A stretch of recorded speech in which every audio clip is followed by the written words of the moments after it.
Menpan RB ungkap langkah strategis untuk tenaga honorer yang tidak lolos dalam pengangkatan ASN. Apa saja? Menpan RB Abdullah Azwar Anas mengungkap langkah strategis untuk tenaga honorer yang tidak lolos dalam pengangkatan ASN. Diketahui sebelumnya, terdata sebanyak 749.398 tenaga honorer telah resmi diangkat jadi ASN. Kemudian, terdapat 1,6 juta sisa tenaga honorer yang akan diproyeksikan oleh pemerintah pada tahun 2024. Sebanyak 1,6 juta tersebut merupakan sisa tenaga honorer termasuk ex-THK2 dari rekrutmen yang telah berjalan sampai tahun 2023. Menpan RB kemudian mengungkap langkah strategis untuk tenaga honorer yang tidak lolos dalam pengangkatan menjadi ASN. Langkah strategis tersebut diungkap Menpan RB lewat surat edaran C. nomor B1527 M.SM. 01.00/2023.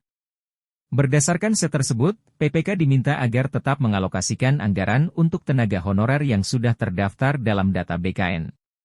Pada pengalokasian biaya tersebut, PPK tidak boleh mengurangi pendapatan yang diterima oleh tenaga honorer selama ini.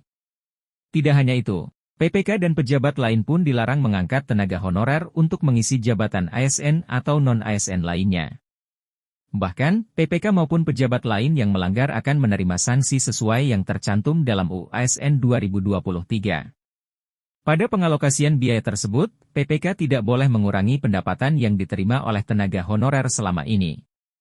Tidak hanya itu, PPK dan pejabat lain pun dilarang mengangkat tenaga honorer untuk mengisi jabatan ASN atau non-ASN lainnya. Bahkan, PPK maupun pejabat lain yang melanggar akan menerima sanksi sesuai yang tercantum dalam UU ASN 2023. Pemerintah juga telah berencana untuk membuka kembali rekrutmen CAS 2024. Hal tersebut menjadi salah satu upaya pemerintah untuk menyelesaikan masalah tenaga honorer yang belum lolos menjadi ASN. Bahkan, pemerintah akan memberikan kuota formasi lebih besar untuk tenaga honorer pada CAS 2024. Pemerintah akan menyediakan sebanyak 80% untuk ex-THK2 dan tenaga honorer yang gagal diangkat jadi ASN. Sedangkan, kuota sebesar 20% akan diberikan untuk formasi umum.